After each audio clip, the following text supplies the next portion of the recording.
El Primero de la Mañana. Con Analía Soria y Claudio Ponce de León. Más escuchás, más te informás. Que es de la izquierda en la provincia de Buenos Aires.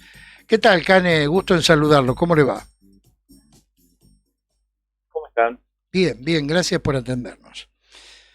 Bueno, ¿cómo vivió la sesión de ayer en la Cámara Baja?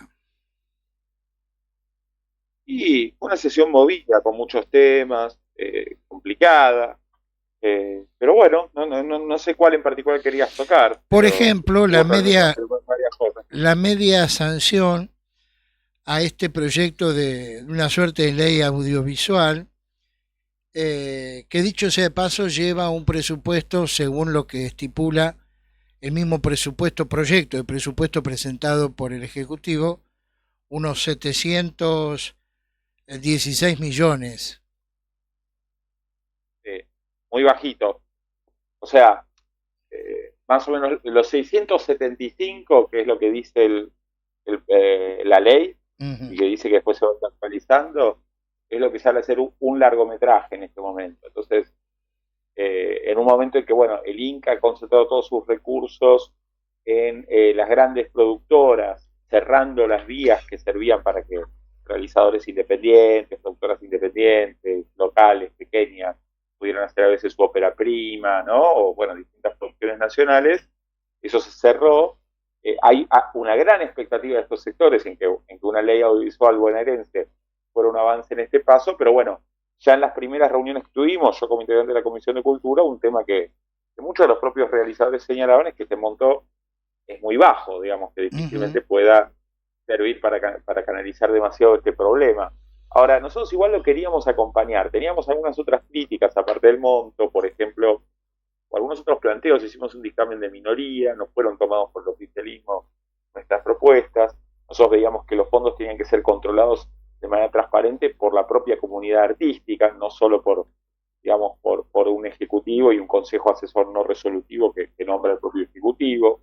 Pero bueno, de todas maneras íbamos a acompañar, pero ¿sabés qué pasó ayer? Justo antes de la sesión, en lo que se llama la Comisión de Labor Parlamentaria, se armó un acuerdo entre el peronismo y el radicalismo que cambió bastante la ley, y ahí ya nos pasamos a la abstención.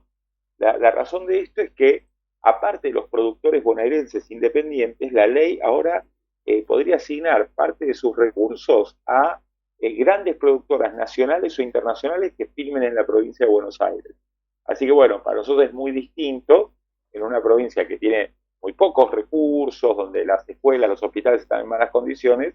Una cosa es promover realizadores de la provincia y otra cosa es que la plata se la quede, digamos, Netflix o Polka, para decírtelo con nombre y apellido. Ahí ya nos pasamos a la abstención porque nos parece que se desnaturalizó completamente. Es decir, ustedes quieren ese presupuesto para los bonaerenses, no lo quieren compartir con ninguna productora capitalina en este caso. Sí, o internacional, extranjera, como está colocado en el texto del proyecto que finalmente se votó. Bien. ¿Le dijo algo la presencia de Charri en la Cámara? Bueno, son sectores de la industria, en este caso muy asociados al peronismo, y bueno, han ido a defender la línea de su gobierno. Eso no lo cuestiono especialmente a Charri, digamos, pero tenemos una diferencia. Venimos hablando con sectores realizadores que tenían críticas, incluso nos dieron la razón en estas críticas, más allá de que apoyaran que en general saliera una ley audiovisual, como es el Foro de Realizadores Audiovisuales de la Provincia de Buenos Aires, con quienes venimos discutiendo estos temas. Y bueno, nos parece importante que exista, pero tiene que ser en función de los realizadores de la Provincia de Buenos Aires.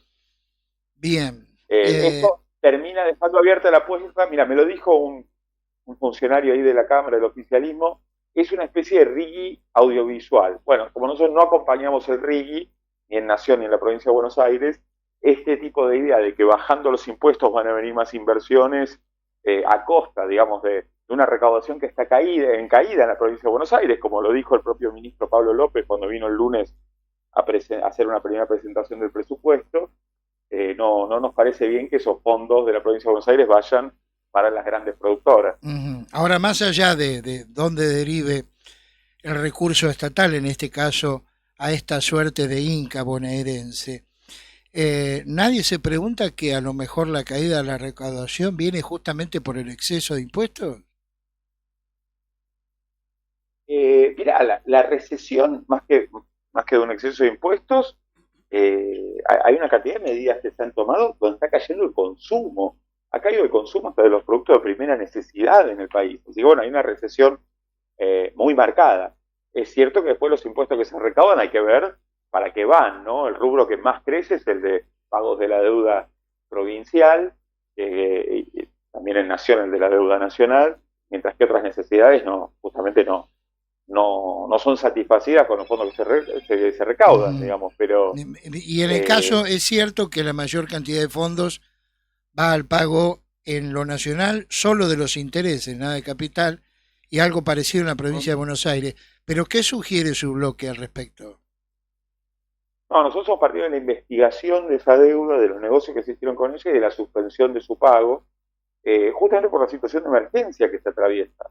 Nos parece que lo que no pueden esperar son los trabajadores activos, jubilados, es la emergencia social, y que necesitamos poder inyectar la riqueza que se produce, la recaudación que existe, en formas que den vuelta a esta situación de recesión y generen empleo. O sea, en la provincia tenemos una carencia habitacional, de infraestructura que es enorme, y un plan de obras públicas y construcción de viviendas que genere empleo y que ponga en marcha de vuelta la industria. Para nosotros es la primera necesidad.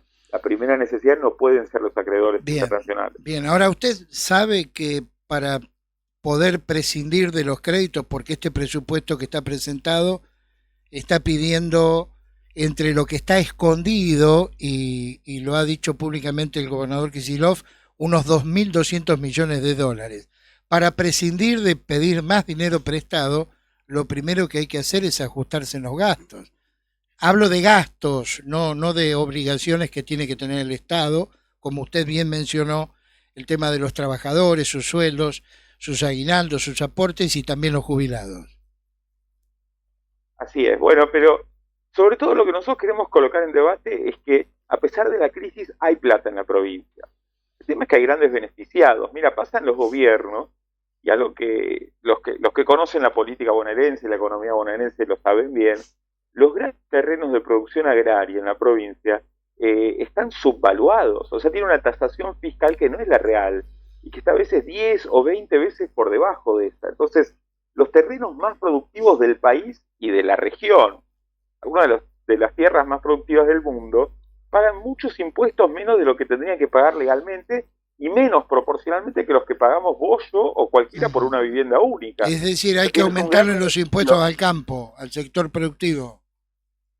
Claro, el campo creció un 35% la economía de su movimiento económico con respecto al año pasado, cuando la economía en su conjunto cayó. ¿Se entiende?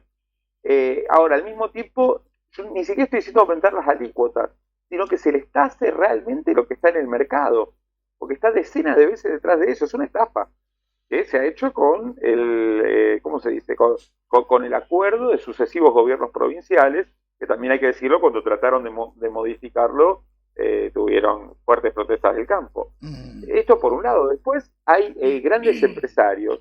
Galperín, que tiene su planta central en La Matanza, es un experto en cómo evadir impuestos.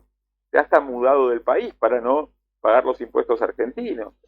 Tenemos Mastellón en la provincia de Buenos Aires, que a pesar de la caída del consumo, está acaparando todo el mercado de lácteos.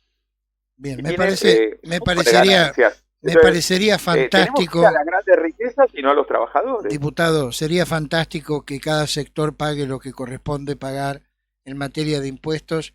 Caso countries y barrios cerrados que tampoco pagan valores de mercado cuando pagan los impuestos. Pero digo, ya que hacemos eso, ¿no podríamos también revisar las declaraciones juradas de los políticos argentinos que supimos conseguir? Digo, ¿por qué una cosa sí y la otra no? Absolutamente, absolutamente. En nuestro caso, del Frente de Izquierda, cobramos un sueldo de un trabajador, un sueldo austero, y donamos el resto porque estamos en contra del carrerismo político de los que se enriquecen con la función pública. Empezamos, ¿cómo se dice?, dando testimonio con el propio ejemplo. Así que completamente de acuerdo en lo que planteás. El problema es que tenemos que discutir cómo se cómo se hace una política que defienda a la provincia, porque hay una desocupación, una pobreza y una indigencia creciente en la provincia. Esto lo reconoce el propio gobierno de Kicillof, pero ellos hablan de que van a proteger a la provincia y en el presupuesto que presentaron eso no aparece, sino que aparece una adecuación al ajuste general de Milei. Y bueno, los que lo van a pagar son los bonaerenses que están sufriendo esto. Ioma es un desastre, las escuelas y los hospitales están en una situación de vaciamiento, tenemos inundaciones recurrentes cada vez que hay una lluvia fuerte, porque no se hacen las obras que puedan prevenir esto. ¿Pero esto es solamente culpa del presidente Milei, diputado, o no tuvimos gobernadores No. anteriormente? Para nada es culpa solo del presidente Milei. Bien. Ahora, hay un agravamiento en los ingresos de la provincia ahora con el ajustazo a las transferencias y en la coparticipación que metió Milei, es cierto, pero es un pasivo que viene de antes, y en la propia provincia y en la economía de la provincia hay que buscar también las soluciones. No las estamos encontrando en el presupuesto que presentó Kicillof. Muy bien, el diputado Guillermo Cane, le agradezco su tiempo en recibirnos.